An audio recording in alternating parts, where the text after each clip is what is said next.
Welcome to episode 3 of our ArcFlow podcast. And today we're joined by Andrew, who is the MD of Mountain Point, which is one of our leading US consultancy firms that focuses on the digitization of both manufacturers and distributors. And today we're a cool episode where we're going to be doing a little bit of a presentation and talking through some of the intricacies of what we see both from our side and what Andrew sees from his side at Mountain Point. So before we even get started, Andrew, do you want to tell us a little bit about Mountain Point, where you guys started, kind of the journey you've been on and how you've managed to be around for so many years? Yeah, super excited to be here, Sam. Thanks for the opportunity. As you mentioned, my name's Andrew Rieser, the CEO and co-founder of Mountain Point. We're a technology consulting firm, been around for coming up on 12 years. Take a step back, prior to Mountain Point, I had the opportunity to work for a manufacturing company that manufactured hydraulic pumps and motors. And so that's really where I kind of cut my teeth on learning about the space. So all things technology, got introduced into challenges around ERP, shop floor automation, as well as everything from the sales, service, marketing side of things. So it was a really fun opportunity. And that was kind of the jumping off point of starting Mountain Point. So at Mountain Point, as I mentioned, we're a technology consulting firm. Our niche and area of focus is specifically around the manufacturing and distribution industries, and we provide advisory, implementation, and support services. Fantastic. Thanks for that intro. And it's actually interesting. I mean, our team's very similar in the sense that we all came from manufacturing backgrounds. And I think that's what happens is a lot of people who are involved in manufacturing feel the actual pain, and then they go, okay, there's got to be a better way to do this, and then they naturally get involved in the digitization and structuring on the other side. I mean, is that the same with your team? You're seeing a lot of the guys being frustrated, and they're coming from a position where they're almost on the customer side, and they just get to a point where they say, no, this has got to be done better, and then they shift across into the consultancy. Yeah, exactly. I think that there's so much opportunity in the space, but I like to kind of bucket things into these 4 pillars of people, process, technology, and data. And across each of those pillars, there's challenges, right? And I'm sure we'll dive into where those kind of hit through here. But you're absolutely right. There's so much opportunity and so much advancements in technology over the past several decades that it's a fun space to be in, and a lot of cool things that are happening in it. And do you feel like there's currently a shift? I mean, you can see it, there's a generational shift in manufacturing and distribution. And I guess what's going to happen is with this new blood that's coming into it and the new generations that are significantly younger, we're going to see a natural progression in terms of the technology that's used. I mean, you've got people who are coming to these companies who are 20, 30, 40 years old, who already are fully upskilled in the latest tech, be it AI or using automated systems or structured workflows. And I think we're going to slowly see the bleed out of, physical job cards or order books or any of those sort of things. Is that kind of what you're seeing from your side as well, where people are naturally now progressing and saying, okay, it's going from something as basic as having physical job cards that are written down on a piece of paper, jumping all the way up to like, how do we actually take advantage of something like an AI assistant? Or For sure. Just a quick story that kind of resonates with that is when I first joined that manufacturing company, they had a legacy old school ERP system that we called the green screens. So it was like literally like if you went into an advanced auto or something like that, and you see people clicking away behind the screen and you look at it, it looks like Microsoft DOS. And me coming in as a late 20-something-year-old, I'm like, what? Like, I don't even know how to even engage with this system.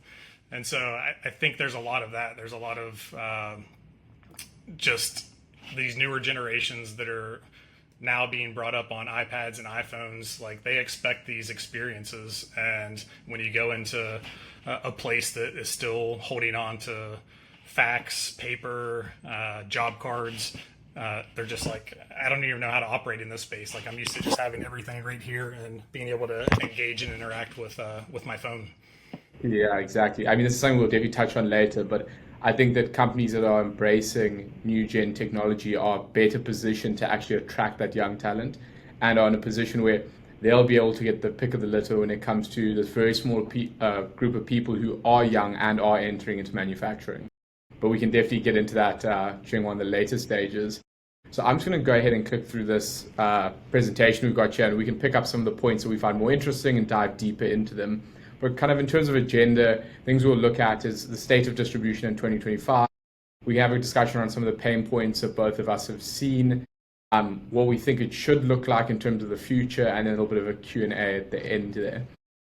So the state of distribution of the distribution industry. So if we start to look at this, I think one of the main things is going to be the conversation around why AI is so important in distribution. And before we even kick off, I think for most people, they can understand that distribution businesses are just so high volume. So they normally aren't high intensity in terms of the intricacy because they don't have bills of materials like a manufacturer does. But the level of volume that they deal with and the amount of workload that comes with that is something that AI is well positioned to deal with. I mean, we've seen it firsthand, dealing with huge spreadsheets of thousands of rows of data. For a human being to process that will take weeks or months, whereas an AI can kind of shift through it and start to do some of the skills that were required by a Power BI expert or a data scientist. How do you see AI being, like, what would be the steps for someone who's small in the distribution space that you would say, okay, this would be something easy to tackle, and then maybe something that's a bit more advanced where you're saying this could be the future if you were growing into it? I think what's really interesting is that, so we all know that data is the foundation of which kind of AI can prosper and you can take advantage of. I think a lot of these manufacturers and distributors specifically, what they have going for them is they have lots of data. So granted, a lot of that might be still in paper form, but realistically, over the past decade, a lot of that stuff's been digitized to some extent and is available. So when you think about like where AI is going, and a use case might be around predictive maintenance or quality, things like that, you have these companies that are retaining all that data, but they just don't know what to do with it. And so now, if you kind of encapsulate or think about where AI fits in, you now have an assistant, a data scientist, an analyst in your pocket, and as long as they have the context and the access to that information, then it's just basically prompting, right? It's asking the right questions and kind of fielding up that data versus, oh my gosh, this pump broke down. What's it going to cost to repair? Instead of just winging it, you're now looking at all the history that you've built up over the years and able to come up with a more accurate quote, more accurate timeline, and those efficiencies versus just trying to continue to be reactive and, oh, yep, this broke, like, we don't know what to do with it. And then that trickles down too, right, to that predictive stuff. So when you know that you're consistently seeing failures around a piece of equipment, then you can start predicting, like, okay, the wear and tear on this, we probably should proactively go out and service that before it causes a disruption and shuts down our assembly line or whatever the case may be. Yeah, for sure. I mean, something that you've actually hit on there that's really interesting is, do you see consultants in the same space as yours almost becoming like shepherds of data? Because I'm imagining, I mean, from our perspective, we deal with a lot of manufacturers and distributors who they have a lot of data, but it's not well organized. It's significantly compromised. And sometimes we turn to our consultants and say, can you assist us in the cleaning process or in the unmuddling of this data? Do you see there being a responsibility for consultants to almost upskill in that sector? Because a lot of the companies that they're going to be pushing forward, or the softwares that they're going to say to their companies, okay, we should be using this, are going to require a clean data set. So what's kind of your opinion around that? It's really interesting. I think in the early stages of Mountain Point, we didn't want to touch data. And I say that kind of tongue in cheek because the business understands and knows their data. We know that it's a mess, and you would spend weeks, months, years just trying to wrap your arms around it and try to figure out and make sense of that data. I think in the past, call it 2 to 3 years, we're seeing a shift where our services are becoming more of that advisory and data aspect side of things versus the true implementation, because it's got to start with that. How do we get to where we want to go, knowing that we have bad data, but now with the tools that we have accessible, I think we're able to help streamline that and kind of get to the crux of identifying where that bad data is and helping them through that process in a much more efficient way than what you were able to in the past. Definitely. I think there's also an opportunity for a software company to step in and create a data cleaning algorithm or analysis tool where if I am a consultant or I'm one of the customers, I could step in and set like rule sets or say, this is what we're looking for out of this data, and then it could go through and systematically clean it. Because by and large, what's happening right now is companies like ourselves are actually going ahead and clean that data on behalf of the customer, but then it's a lot of back and forth of what do you do in this scenario? What should we do when the data is like this? If you just had an AI that was trained on how to do that data cleaning and you gave it the rule set from the customer, that would be an incredible product. So yeah, definitely something to think about there. I mean, if we could find something like that to make all of our lives a lot easier. Yeah, data governance is a big topic that comes up, and what we try to explain is that you can put all the guardrails up and put all the kind of validation rules and all these business cases to try to capture and make data as pristine as possible. But the reality is it's never going to be perfect, and there's always going to be workarounds. There's always going to be users that shortcut things. And to your point, yes, I think that we're going to start seeing systems, not only like ArcFlow, but other systems that are out there to really have these AI agents and kind of things that understand your business, understand these workflows, and are behind the scenes kind of ensuring that that data stays as clean as possible. Yeah, definitely. Like the idea, I think, is to have AI as a crutch more than a replacement. It helps to ensure that more things are caught, that things are flagged better, that stuff gets followed up with quicker. But in reality, there's still by and large a huge part of manufacturing and distribution that's always going to need human intervention. It's always going to require the human touch. And I guess for our customers, we always say to them, they're protected in some way because manufacturing and distribution systems have always lagged behind most modern industries. So, you see it firsthand where you look at like the financial tech market, they're kind of at the forefront and they've been embracing AI for ages. But you look at manufacturing and distribution and they're slowly going into it because it's just not as well primed as an industry. I think that's in some ways a good thing. It creates a moat, it creates protection. It allows them to actually make sure that the technology they are using isn't going to disrupt their supply chain and affect, their customers or the people who are being fed upstream. Yeah, this industry has been notorious for treating technology as a cost center versus an opportunity. And I think that, again, dating back, when you have conversations with CFOs or CEOs, it's like, all right, here's a big chunk of investment that we're asking you to invest in technology or data cleanup or moving the needle into this digital landscape. Their mindset is just more around, but for that amount of money, I could hire 4 more people, or I could hire automation on the shop floor or another piece of machinery. And so I think there's now this shift where AI is undeniable. It's coming. Investments in digital transformation have been happening, and I think it's no longer really going to be treated as a cost center, but more of an advantage to figure out how to further create that moat that's already there for them.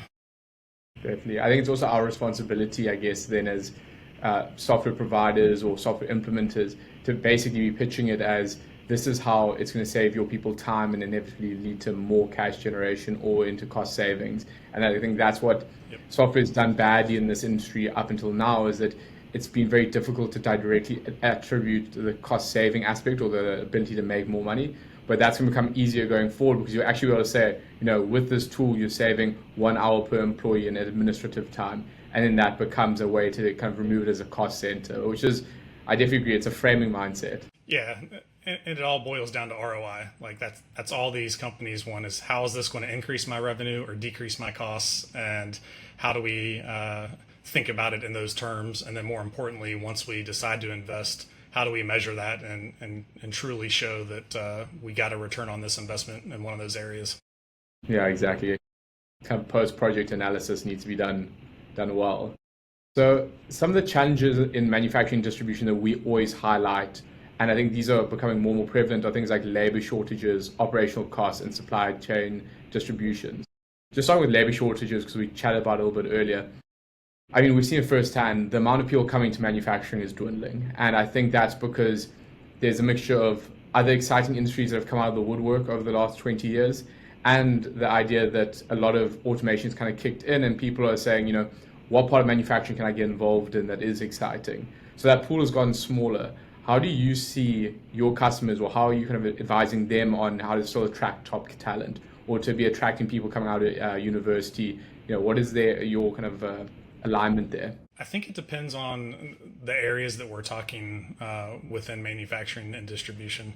And so, again, if you just label it at the high level, then there's this perception of, oh, that's just blue collar, dirty work. Like, I went to college, I want to do something different. But I think over the years, you're seeing that there's tons of opportunity that are there, and the ability to step in, and especially if it's a forward thinking company that is investing in these things, they're not trying to hold up to the legacy. They still want to retain that tribal knowledge and that information. But with the advancements in technology and everything else that's out there, I think that there's opportunity for this industry to attract talent. It's, again, I think it's just that framing it in the right way of this is why you want to come work for us, because we're leaning into this. We are leaning into robots. We're leaning into automation. We're leaning into AI. And I think if you lead with that, then I think that the opportunities are absolutely there. For sure. It's like almost the same thing of the perception is the entire situation for most young people. So if you say to them, you're into manufacturing and it sounds like blue collar work and they're, moving things in manual labor, that's one way to put, but if you look at like modern manufacturing, it's far closer to what you see in like an Iron Man movie where it's Tony Stark sitting in a control room and there's this level of automation and computerization that is driving, how can we do things 1% more efficient? How can we drive to be better, deliver faster? And I think that's what's missed by a lot of people is that they don't understand that as we shift towards a more digital world in manufacturing distribution, it's going to become more and more exciting. We're going to see data scientists get back involved, and we're going to see people naturally moving in this direction, because there's a thing we always bring up on these podcasts is everything around us has been manufactured or distributed at some point. It didn't just arrive at your desk by accident. That computer screen you see every day or the chair you sit in had someone's hands on it. It had a level of someone trying to make it better or manufacture it faster or distribute it more efficiently. And I think that's what's really cool is that this industry allows for people to make micro changes that can drive a big impact on larger bodies of people. So yeah, I definitely think that is one way. The framing of it needs to change, and people need to also understand that maybe it's something to do with the education side. Like if manufacturers can show that it's exciting to be a part of manufacturing or can show where this is going at either a high school level or university level, you would then have more people moving in that direction. Yeah, I like what you hit on there. For me, I love that aspect of just knowing that like this was manufactured somewhere, whether it's something super simple or something very complex. Anytime that we have the opportunity to go visit a customer or a prospect, the ask is take us on a tour. We want to see the shop floor. We want to see how something starts from a raw material and ends up the door as this finished good product. 100%. I'm the exact same. I also kind of like enjoy going around just seeing all these different pieces of machinery, and some of them are 40, 50, 60 years old, and you're just sitting there thinking, how many thousands of items has this piece of machine pushed out? Like it's probably spanned multiple generations of people who've worked on this machine, and it continues to be used. Those products are used all over the world by many people. It really is just one of those big red line map situations. So move on to operational costs. And I think this is where a lot of manufacturers and distributors, especially in the US, are starting to see the pinch a bit, because naturally with this push towards, going back onshoring, moving manufacturing back into the US, there come challenges as well. Like we know that you have more expensive run-up costs, you have more expensive labor costs. There's also the fact that you have to then look at what is happening locally in the political space to see how that's affecting things like taxes or rebating. And I mean, other than the ones that are external that you can't control, what do you look at when you first arrive at a manufacturer or distributor when you say, okay, how can we improve operational costs? Like, how can we analyze them better? How can we find a path to being maybe more efficient or more profitable? What are your kind of things that stand out? I think from my point of view, we used to always go in like tech first, right? Like, how can tech help solve your problems? And I think more recently, over the past 4 or 5 years, we've been taking a step back and really just taking things up to a higher level of what are your real pain points, and driving down through questions of like, where are you seeing bottlenecks? Where are you seeing pain points? Where are your frustrations? What are the things that are keeping you up at night? And we just sit back and listen. I mean, customers aren't afraid to tell you the good, the bad, and the ugly. And I think as you start hearing all that, then you can start really peeling back that onion and trying to dive into those areas where you think you can make a difference. Definitely. I guess also that's a big part of the consultancy aspect is you really are just trying to find the wounds and then address those wounds. You're not trying to kind of change this person's entire business or come in and enact massive shift in direction. It's more like, how do we take something that is working and improve it more? Because most businesses that aren't improving aren't looking for consultancy assistance. You know what I mean? It's like, if my business is in a downward trajectory, I've got bigger issues to play with. So yeah, definitely can kind of understand that. And then something that What's we also, really, yeah, go ahead. I was just going to say, there's all these analogies and all these things that you can also lean in on as well. And so most manufacturers are familiar with the lean methodology and lean concepts, right? And so they've had people brought in to help them with that. And so we try to use that as an analogy, like, hey, what we're coming in and what we're trying to do is very analogous to a lean methodology approach. It's, you guys have already done this, you're familiar with that, so think of this as something similar. It's just with a different set of business processes or technology versus how do we do this specifically on the shop floor. Exactly, yeah. No, I completely agree. And then something we saw recently was, we all saw what happened with Evergreen and with the supply chain disruptions. I think this was a massive wake up call for probably a lot of small manufacturers and distributors who didn't even realize how they could be impacted by these type of things in the supply chain. And this was a fairly biblical event. But do you see in your kind of local network with this onshoring push? I mean, we see it both in the US and in Europe. As things become onshored, the supply chain gets stronger. So at the cost of having to spend more money on locally produced goods, you get the added bonus of your supply chain is far stronger. You know that the quality is of certain set standard. You aren't impacted by geopolitical events or things like the Evergreen disaster, if you want to call it that. So how do you see supply chains continuing to become stronger? And what do you think of in terms of, if you're talking to a manufacturer and you're looking at like supply chain health, what comes to mind for you guys in terms of suggestions or things you'd like to look at? Yeah, so I think inevitably every manufacturer that's been around for a while has been through some event, something that's changed, whether that was COVID, the Evergreen event, or tariffs. So I think supply chain resiliency is something that's always been kind of top of mind and something that these businesses are thinking about and have thought about and have had these battle scars along the way. And I think that those events are opportunities to start figuring out how you create more of that resiliency, how you can create, whether it's processes or backup plans or things to be more agile for when these types of events happen versus being reactive. And I think that that mindset, if it's not there, needs to start shifting more to that. How do we act more proactively and have agility built into our processes and our systems and how we do business versus constantly reacting and and then trying to figure it out as these things occur. Yeah, I guess it's kind of like scar tissue. You have to go through the scarring event to then understand how you can strengthen it, and then when it happens again, you're better prepared. You've got that little layer of tissue that's going to build up, and you're ready for the second time. So, yeah, I definitely agree that it's kind of a learning process. So I think another part that we see, I mean, obviously we mostly deal on the actual software side, but the automation aspect that's coming into most manufacturing distribution. You spoke about robots earlier, which are becoming commonplace in many, many industrial scenarios and solutions.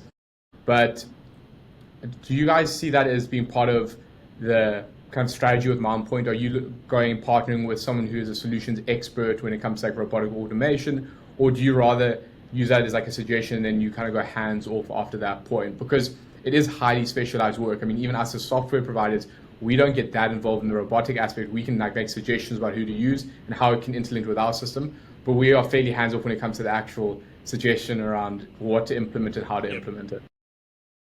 Yeah, we're in a similar boat. So there's a lot of experts and firms that are out there that specialize just in automation and robots or cobots. And so we leave that work up to them. But what we do ask questions around and are interested in is when there is that big rise in Internet of Things and the ability to kind of get signal data and information from these automations that are occurring and then export that up into these systems of record or systems of engagement. That's the piece that we play in is we're not smart enough to go in and tell you how to insert robots and create automation. But what we can do is, once you've done that, now what's the important data that you want extracted from that to give you that visibility or dashboards or what have you, so that again, if you use the simple kind of stoplight analogy of green, yellow, red, like what's going on the shop floor, and where do we need to go look, because the data is telling us to go look there. Yeah, exactly. It's actually kind of, I mean, we see all the time, there's this disparity. You have manufacturers or distributors who are using things like robots, cobots, or automated solutions like that. But then the large majority aren't even close to that. And the IoT that they're looking at is, what are the RPMs on my machinery? Like, they don't even know how fast it's spinning or how many products are coming out the other side. They don't know the temperature which their machines are running at. They don't know how many units are coming off the line. They have someone counting it manually, for example. So there's this large disparity in IoT where it's like, at one end, you have guys who need to just install simple sensors into machinery they've been using for the last 60 years. And then you have other people who are putting in brand new state-of-the-art like systems that can track and record everything that then just needs to be analyzed. So I guess you kind of see it all. It's that huge disparity, and it's kind of saying, with a small manufacturer, let's focus on getting the basics. Yeah, and the next big trend that has been occurring that we see is that notion of digital twins. So now that you have this automation and these sensors, how do you digitize that so you can run stress testing, so you can get hypotheticals if I change this or update this to increase the RPMs or increase the throughput, how much more product can we get pushed through? So that war playing, if you will, in a digital world without disrupting what's going on in operations. So the notion of digital twins is a pretty cool topic that we've been interested in for a couple of years now as well. Yeah, actually going further onto that, it's kind of interesting.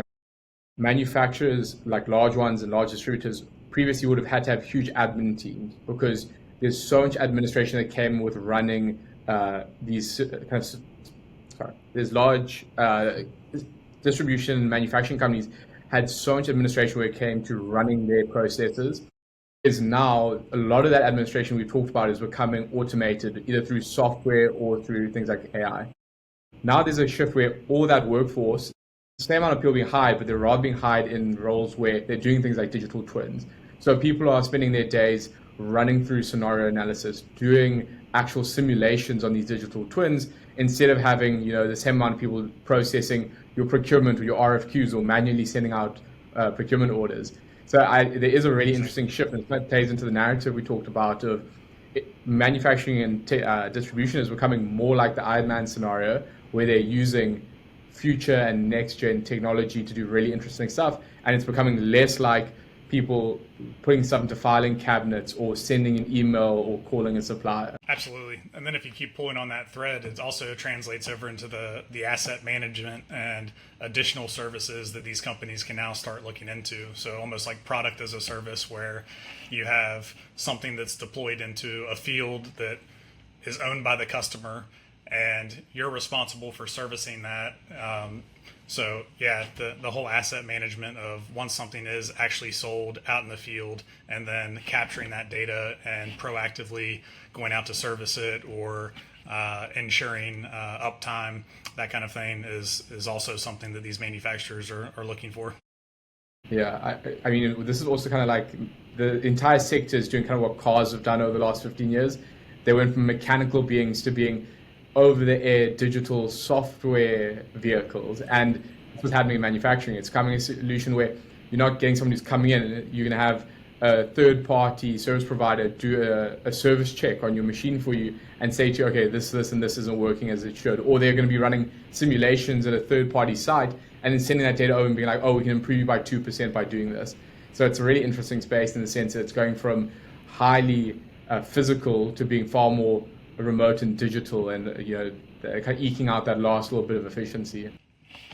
Absolutely. So something else that's really interesting is how forecasting, which has been a large part of manufacturing and distribution for so long, is now becoming way more accessible to everybody. And I think this is something that we've seen firsthand because we do a lot of forecasting in our platform, and the forecasting we're able to do is built on the back of machine learning and having very clever data scientists who come up with algorithms themselves.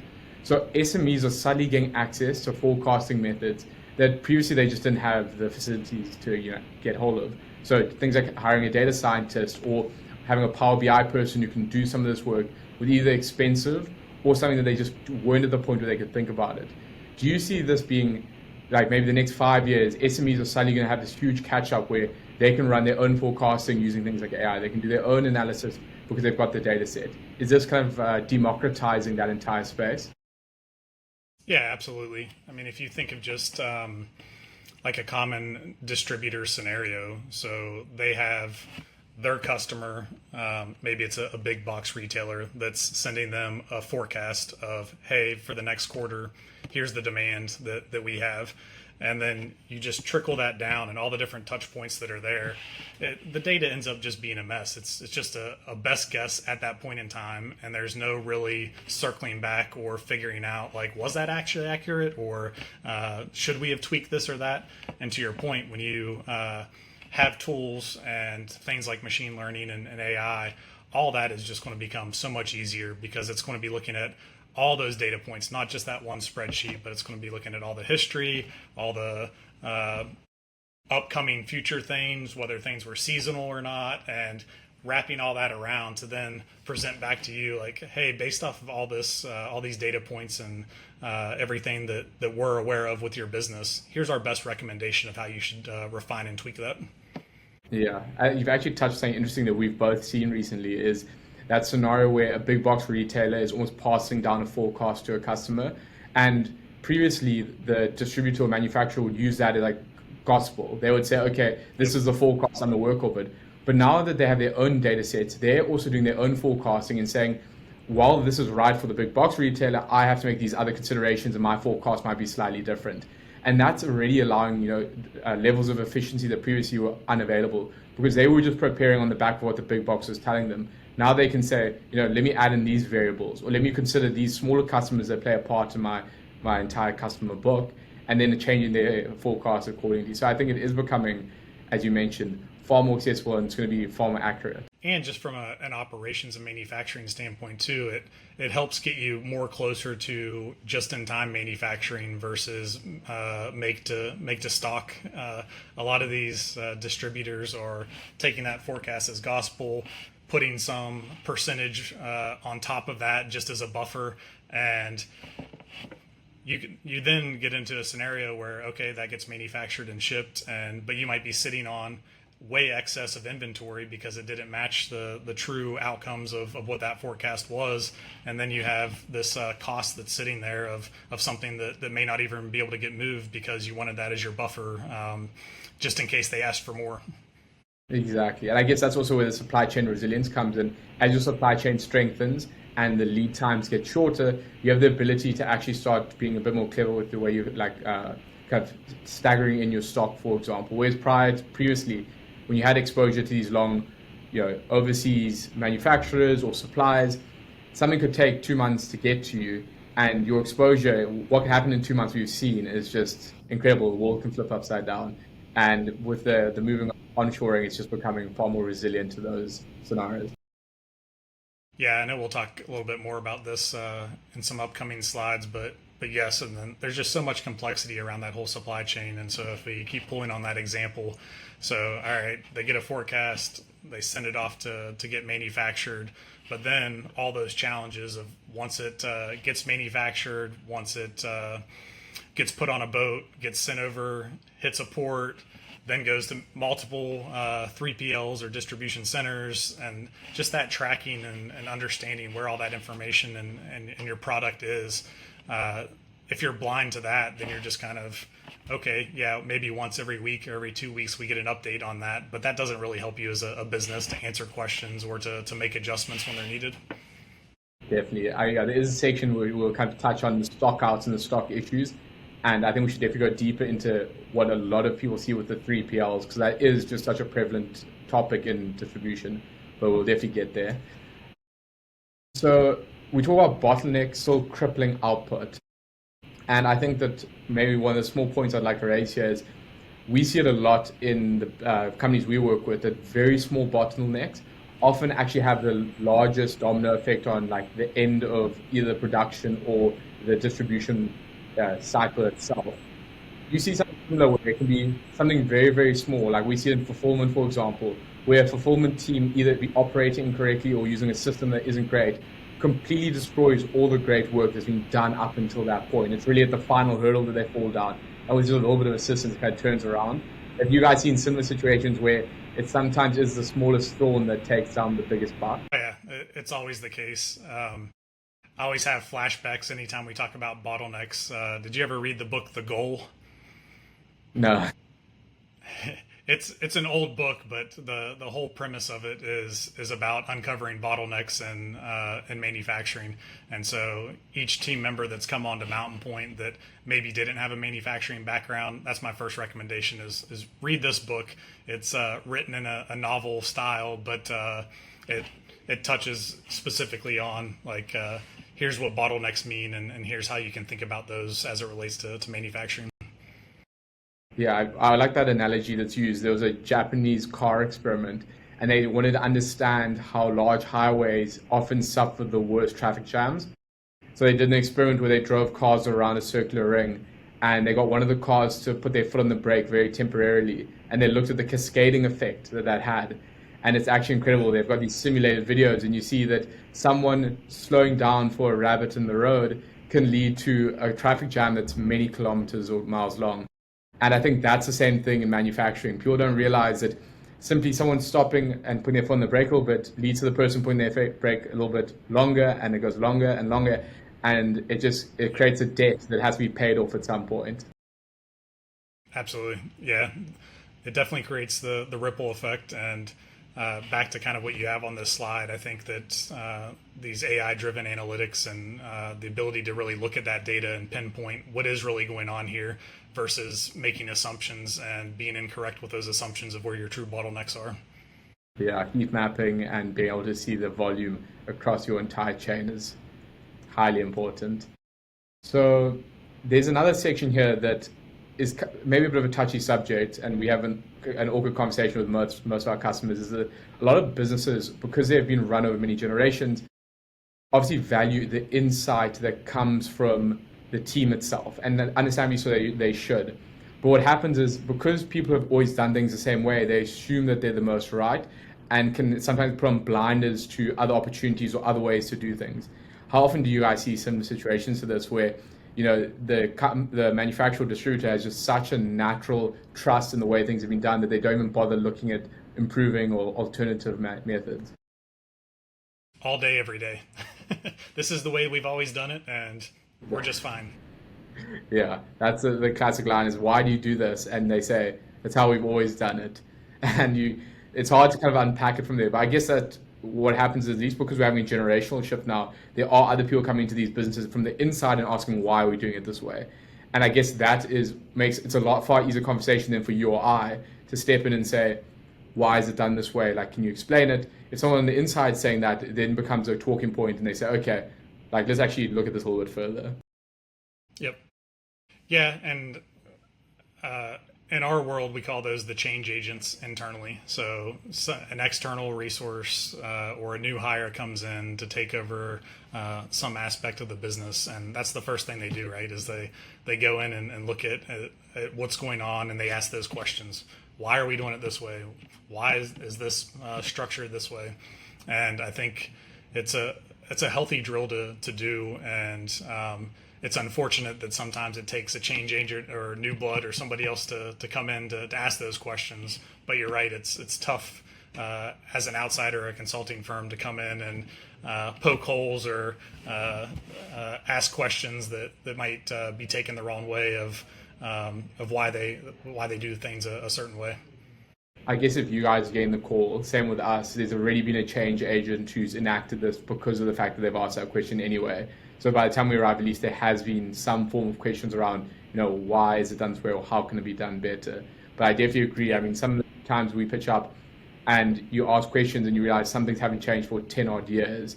And it's really like, wow, okay, so now that things are going to change, but we've got 10 years of debt that we're kind of catching up on, which is always an interesting one. So let's go look at some of the pain points in distribution. And we actually talked a little bit about this earlier, but inventory blind spots and stockouts. And the point I think we should drill down here is the 3PLs that are being used inside distribution are there are many different 3PLs and they're extensively used. It's a great product in the sense that it takes a lot of the responsibility that comes with the headache of running a warehouse. With the economies of scale, these 3PLs can have better run systems, better warehousing, they have insurance, they do everything for you. And you're just kind of dealing with this little call that you get of what date or what do I have inside the 3PL. Something that you and me have both experienced is that sometimes pulling that data out of the 3PL is the issue. Like getting that into your system can be a problem. Do you want to talk a little bit about how you see that being managed better? Like if I'm a distributor and I have a 3PL, how can I better manage what stock I've got in there and how get better insight into it? Yeah, I always think of the Domino's pizza tracker. So Domino's is a pizza chain here in the States.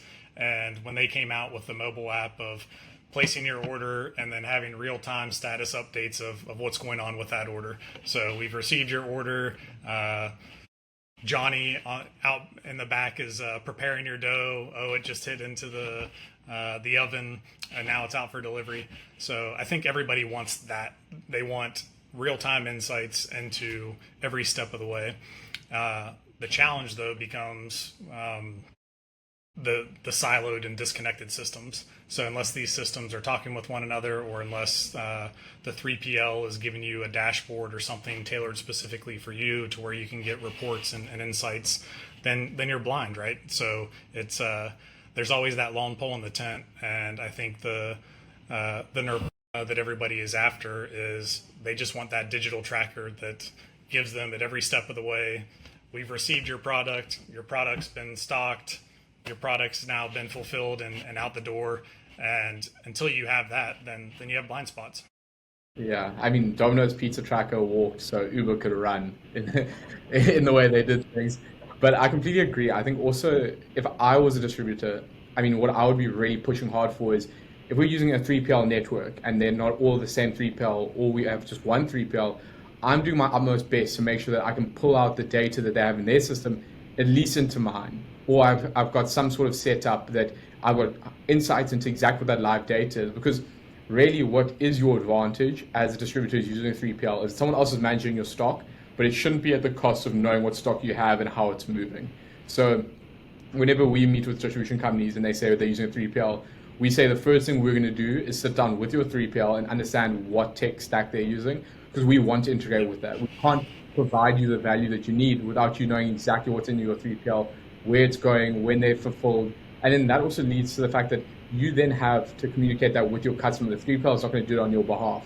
So if you don't have that information, you're basically one of the three blind mice, just hoping that it's somewhere between being on the floor and being at the customer, which just doesn't work. Yeah, no, completely agree. And I think it all starts back to that question, right? I think that most of the modern day 3PLs that are out there have some sort of capability. It's just asking that question. And so until you ask that question and understand what your options are, then you're just sticking with the status quo of all they can do is just send me a spreadsheet every couple weeks, or point me to this dashboard that gets refreshed once a month, or whatever the case may be. But when you sit down and have those conversations, more often than not, they're going to be like, here's your 3 to 5 options of what we could do. And then you narrow down into that of what is the most effective and efficient to pull that data into your system so you have that visibility. Exactly. And then something else that we can talk a little bit about is fulfillment delays and the effect on customer trust. So as a distributor, one of the biggest parts of your business is actually just managing to communicate clearly what is going on in terms of your chain. And when it comes to the 3PL, like we've just discussed, your risk is that they're not communicating effectively with you, or you're not attacking into their systems properly. If you're running your own warehouse, it's about managing the fulfillment between this is ready to be shipped off, and I now need to know the information from my shipping partner. I need to know the information from my fulfillment team. I need to know the information from my holding team if I have one. And I think that's where people need to look at when they are looking at something like an ERP system or even a distribution system. Make sure that it has all the little steps in your chain so that you can keep track of each part. Because to know that a package is sitting in the holding area, if you don't have that functionality, all your packages that are sitting in holding are now having to go be checked manually. Or if you're not directly linking into your shipping partner and getting live updates inside your ERP, you're now having to go and search and go and find that update, and then that's just causing further delays. People are going to be less likely to do it, and it then ends up being a situation where you might as well not have access to the data at all. We always joke with our customers that a lot of their pain points are around what's the status of question. What's the status of this shipment? What's the status of this order? What's the status of this return? And yeah, it's a gap. It's something that technology can help solve. And back to your point, if you have the right ERP system and the right information that gives you that information, then you can start getting proactive with that. Then you can start notifying your customer or end user of here's where things are, and oh, there's a delay in this. You're being proactive about that versus waiting for 2 weeks and then the customer's pissed off and has to call you and be like, hey, like it would have been helpful to know that this wasn't going to arrive last week. Thanks for the heads up. I need it now. Yeah, exactly. I think that's the thing that most people actually just kind of go over, is that it really is just being kept in the loop. Like even in a personal capacity, if I know that a package is delayed, that then my expectation is managed. I understand what the process is. The worst thing ever is when you're in that limbo of I don't know when it's coming. It's meant to be coming tomorrow, and it ends up coming 3 days later. Then it's that feeling of those 3 days you spend kind of cursing, being like, why am I waiting for this? If someone just told you get to wait 3 extra days, it would make it a far more enjoyable experience. This was something that actually Uber, we've already talked about them once. Uber has a subsection called Uber Intelligence Labs. And what they did is they looked into the whole human psyche around waiting. And they found that just by showing you where the car is on the map, made it a significantly better waiting experience because you felt like you're in the loop. And you compare that to how a cab used to be. You used to get a call and it would say, okay, the cab's going to be there in 10 minutes. You waited 10 minutes and you had no idea, and you used to get agitated. No one's ever been agitated waiting for an Uber because you know how long it's going to be.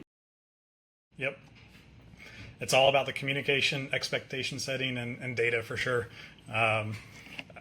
Another kind of analogy or use case to pull on is Amazon. If I had $1 for every customer that we talk to, with the first words out of their mouth is, we want to recreate the Amazon experience. It's like, okay, Yeah. let's take some baby steps, but Amazon's massive, and they have all the money and resources to make their operation the way that it is. Yeah, it's hard to compete when you own your entire supply chain. You can get it really right. The problem is that third party or counterparty risk is where the problem comes for most distributors.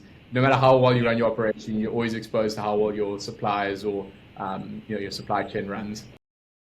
Exactly. So this is something that's kind of cropping up more now, as we've seen people are starting to work remotely, and it's not as prevalent in manufacturing and distribution. But you even have a form of remote work that happens on site, and that's when you have different departments that are kind of split up. There's people who walk between them, but by and large, the person on the manufacturing floor is disconnected from the person who might be in your sales team, for example. We're starting to see from people using our software that a lot of their big wins are around the fact that a salesperson can track and see where things are in its process. So be it in manufacturing or through the fulfillment process. And I think that is one way that manufacturers and distributors are kind of getting a little bit of an edge here on each other, is how well your team can communicate, then drives how well what we've just spoken about. You can communicate with your customer, and you can communicate with your suppliers and your supply chain. And I think that's one of the big wins of using things like software, that it brings your entire team closer together. It removes the need to have phone calls or emails or these asynchronous tools. Instead says, okay, just by going inside my ERP or going inside my software solution and saying that I've moved this from workstation A to B, everyone in the company can now check on that and know that status. And there's a great power in that kind of information being passed around. Yeah, I agree 100%. I think software is definitely breaking down these silos.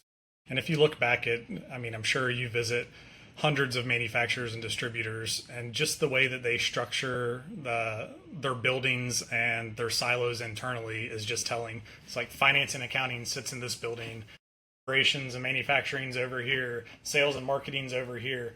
So the silos are already created out of the gate, just based off of the manufacturing or distribution facility. And so then that requires, if you're not getting out of your seat and going and understanding what's going on and having those touch points and that collaboration, then it's not going to exist. But to your point, now with software, you can have that, and especially post-COVID, where a lot of remote work is coming in, you've got to be able to break down those silos and figure out how to bring those teams together to all be looking at the same sheet of music. Definitely, yeah, definitely. And I think also something you just touched on there, the second you walk into a manufacturer or a distributor, you can see straight away what the kind of situation is from the way they've structured their work silos. And you see really great companies often are almost joined at the hip. Different departments are working like intertwined. You've got an MD who isn't, 2 floors above, sitting somewhere else. He's often got his desk right in and amongst it. I think that's one of the most interesting things is it doesn't have to be just the software. It can also be about the actual physical makeup of how you structure your company and how you get people to work together. Because at the end of the day, it is just a machine. It's a machine made up of people, and the oil is how well they communicate. Yep, absolutely. So I'm not going to go too much into some of the real world scenarios. I want to just go through one, which is actually around procurement and something we spoke about. So we saw something really interesting is we have a supply KPI system that basically pulls data out of how people interact with their suppliers. So you can imagine traditionally you would have a procurement team and they would monitor things like how often a supplier is late or how often they change their price. And they create like almost their own scoring methodology behind that and then can dictate which suppliers they work with. So we went ahead and created an AI version of that. And I think this was kind of an interesting point that you mentioned earlier is that if you aren't monitoring these pieces, you can't actually improve them. So people who aren't monitoring how well their suppliers supply them aren't able to improve their entire supply chain and therefore are at risk when you do have a kind of crisis. And I think manufacturers realize that previously you would have needed 5 or 10 people in a procurement team to get this data out, to get like a KPI score here as a percentage. Going forward with the introduction of software and AI, I think we're going to see a lot of this information available to SMEs who might have a procurement team of one person. Suddenly, something like ArcFlow is in the background going and calculating, okay, this supplier has been late for the last 5 orders, their rating's going down to 72, you've got a supplier who's rated 74, use them instead. It's so difficult to monitor all those suppliers as one person. But suddenly, softwares were coming to the front to actually do some of that heavy lifting for them. Yeah, I think it ties back to the theme of reactive versus proactive. And when you guys first showed me this several months ago, like the hair on the back of my neck stood up because it's like, yes, this is addressing a very prevalent pain point that we see. And to your point, it's all been reactive. It's all been, if it wasn't digitized, it's being written down on a note card associated with that supplier, and then it's just reactivity of, oh my gosh, this didn't happen, or oh my gosh, they increased prices, and you never really have the data to have the right type of conversation with that supplier. And so now, when you're armed with the data, you're able to pull that up, have that conversation with them, and point out, like, this is the reality. You may claim that this is how the history played out with us, but this is the reality, and this is why we need to make these adjustments. And so anytime you're armed with data to back up the conversation, then it makes that conversation much easier, and it drives the improvements that you're after. Yeah, I mean, the best skilled negotiator can't beat a really well-defined data stack. Like, if you can come to the table and just lay it out as a ledger and say, this is what's happened, it's hard to kind of argue with that and say, this isn't true or that isn't. And I think that as companies get better at tracking and tracing the data we've talked about throughout this podcast, they will be in a situation where they're better at negotiating with their suppliers. They'll be better at improving the relationship with their customers, better at having dynamics inside their teams. It's one of those things where just by having the better data, having it available, allows for a far more fluid operation. Absolutely. So, Andrew, we've kind of gone through a lot, but I would like, just at the end here, who would you want if they saw this now and they say, okay, cool, you guys are comparing a lot of the pain points I have. Who are the type of people that you think should reach out to you? What kind of issues are they having? And kind of plug that part of your business and where they should kind of find you. Yeah, so as I mentioned, advisory, implementation, and support services are kind of the bundles that we focus in on. What we're seeing more and more of is that a lot of these companies, whether it's a manufacturer or distributor, over the past decade have invested significant money into things, whether that's an ERP upgrade, whether that's systems of engagement like a Salesforce or a ServiceNow. And so a lot has been spent on that. The challenge is that these digital transformations and investments in technology, it never stops. It's an evolution. It's you create a foundation, but you have to keep refining it and tweaking it and using data to make those adjustments. And not only that, but your business is going to adjust. I mean, things happen. You might acquire another one of your competitors and bring them into the fold. So businesses are constantly evolving and changing. And if you don't have a strong technical foundation around those people, process, technology, and data, then it's always just going to be creating technical debt, trying to create band-aids to patch different things that happen. And then over time, you take a step back and you're like, oh my gosh, how the heck did we get here? Like, we used to be agile and efficient, and now we're bloated and bogged down. And so for us, I think what we're seeing a lot in the space is those investments have happened, but there hasn't been investment in keeping up with the evolutions and changing, and then also the adoption of newer technologies and new ways of doing business. And that's where we get excited, is that it's such a green space. There's so much opportunity, and for us, we just love going in and hearing where those pain points are, and then offering our recommendations of how you can solve them. And the other thing that we're seeing is people aren't really taking a big bang approach to anything anymore. It's, let's not try to boil the ocean and get everything completed all within this short time frame. Let's really hone in on what those real true pain points are that we know that there's opportunity to do better or get more value out of. And so these more mini micro projects or enhancements of things that they've already invested in is where we're seeing a lot of activity right now.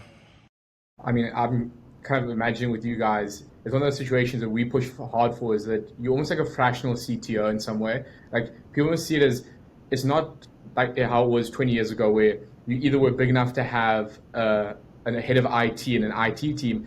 It's now that you can look to people like Mountain Point to have their finger on the trigger, and then they will bring you that information. You can decide which of it you want to use for different parts. Like, at the end of the day, you guys are industry experts. You will then provide, this is what's out there, this is what is possible, and the manufacturer can then choose what they want to dive deeper onto in your system with that. So to have that almost fractional support is incredible, because previously it was 0-1. You either didn't have a full IT team or you had a full IT team, and the cost with that was significant. So you guys are getting crowdsourced all this awesome information that you then take into each of your customers and really upskilling them and giving them the opportunity to do better. Yeah, that's a great point. What's been really fun and exciting recently is a lot of our newer customers that we've brought on board already have some level of IT or developers or technologists in the building, and that are responsible for their systems. And what's been fun is, historically, it was just like, we don't have any of that. You guys just come in and give us the white glove experience of handling it all for us. But now it's become more of this partnership, to where it's like, you guys have smart people, we have smart people. How do we divide and conquer to leverage both sides and what we both bring to the table to then deliver those outcomes? Definitely. And you're just seeing so many places that these different systems are being used. So you can bring that information and see it from a bird's eye view, whereas the manufacturer looks at it from their view, which is great. So you could come in and say, I've seen this work great in this, and this industry, and you're one of those industries. This is how it would work great for you. And I think that's a big part of this, is no manufacturer can take on that workload by themselves unless they are a massive multinational, where they can have like a research team that just focuses in on it. So you guys almost form like a miniature research team, which is pretty cool. Yeah, it's fun for sure. It's the best way to earn trust out of the gate is to be able to tell a story about where you did something very similar for another customer. And so just being able to come in and have that kind of viewpoint and authority of, yep, your business isn't as unique as you think it is. We've dealt with other customers that have similar challenges, and here's how we approach that with them. Exactly, completely. But Andrew, it's kind of up to an hour. It's been absolutely awesome to chat to you. Thank you for coming on and kind of giving us some insight into both Mountain Point and the issues you see in the distribution and manufacturing space. There'll be plenty more of these, I'm sure. And the next one we'll do in person when I'm over there in the States. Yeah, sounds like a plan. Thanks for having me, Sam. This was a blast. Thanks, Andrew. I'll chat to you later. Have a good one. All right. You too. Cheers. Bye.